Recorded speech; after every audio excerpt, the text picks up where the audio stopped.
Hi everyone, today I'll be speaking on RISC-V for scalable cluster processors with a case study on RISC-V in clusters. Processors follow an instruction set architecture which defines how instructions are executed. There are many instruction set architectures. x86 and ARM are the dominant in the market, but they are closed and expensive to license. In contrast, RISC-V is open and free. The ratified base instruction set architecture of RISC-V is available for free to anyone to use, making it a very attractive for research and industry. Base ISA is free and open source for anyone to use. It means anyone can use the base ISA and add only the needed extensions. This flexibility allows chip designers, researchers, or companies to build processors optimized for their workload without unnecessary features. So standard extensions are officially ratified, and these can be customized further as custom extension for specific functional requirements for applications. For example, this graph shows how adding extensions for a base RISC-V processor increases the performance. Vector extension allows vector processing. It enables parallel processing with a single instruction.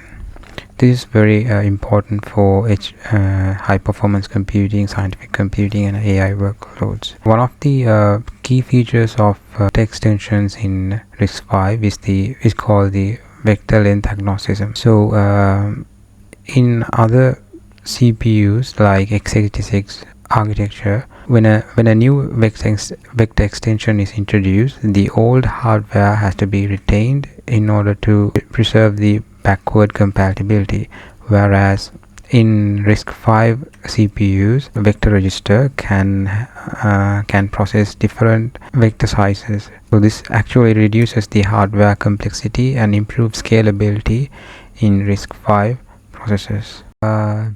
Because RISC-V is open and modular, researchers and developers can explore new microarchitectures that make extension processing more efficient, as well as introducing new hardware level architecture makes it more efficient. For example, here it shows a scalable RISC-V vector extension which makes the vector processing more efficient. High performance computing nodes typically rely on dual socket processors.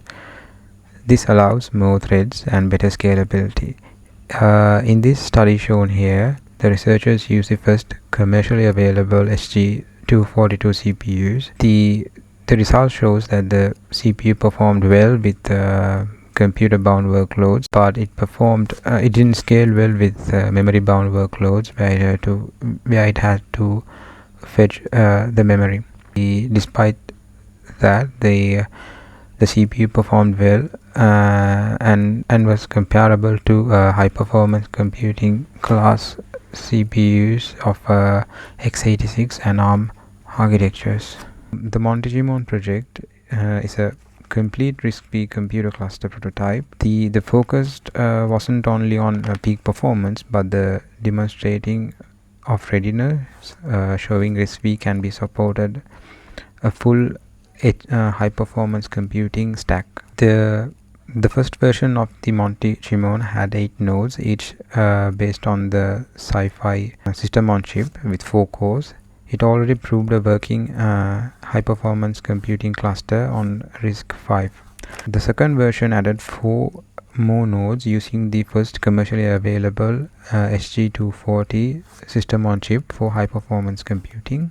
Adapting the software to the new SG242 node required toolchain adjustment, especially for vector extension. It showed that the ecosystem is maturing quickly. The high performance cluster actually performed well.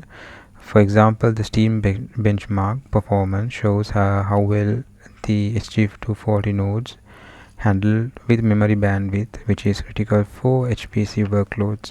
The HPL benchmark measures the floating point performance. This shows the system's ability to handle complex scientific computing. The optimization of PLIS, a scientific computing library for RISC vector extensions.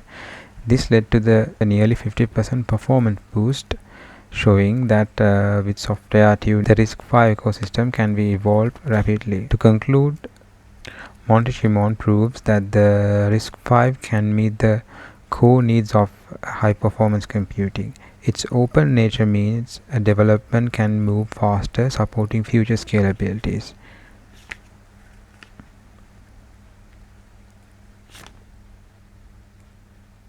Thank you.